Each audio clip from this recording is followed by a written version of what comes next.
something I guess like for me, something I fail to consider is that when a prophet makes a prophecy, it's not like it's going to happen the next month. The prophecy will be fulfilled maybe 3 generations down.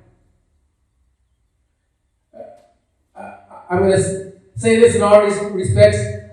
I know as I visited some churches and they would invite me to these conferences and these things that they would call prophetic conferences.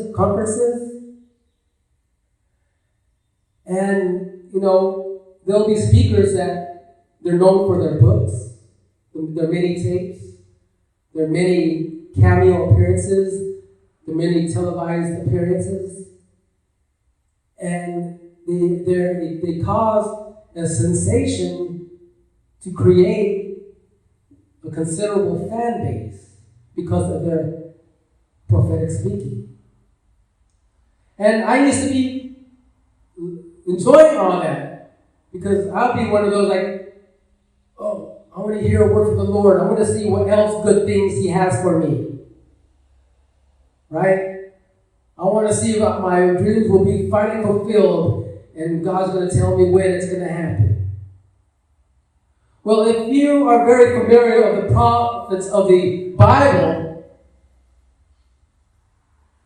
not too many people want to hear them because they say some hard truths. Jeremiah, for instance, they called him the lamenting prophet because of the disobedience of Jerusalem, and he was telling them to repent or else. But at the same token, if you remember Jeremiah 29, God was conveying the promises for Jerusalem. The plans that I have for you are not for destruction, but for prosperity. Jeremiah 29:11. We're all familiar with that. But it's funny that most Christians are only familiar with the candy version of these prophets. But there's so many things that they said that was pretty disheartening. But we don't want to hear that side. Right?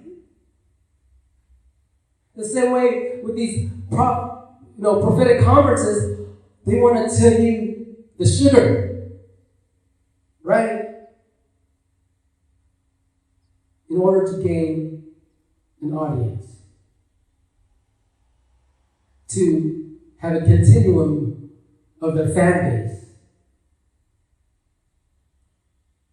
We all have issues. But I don't want to be standing before God on Judgment Day if I continue on that kind of agenda in my faith.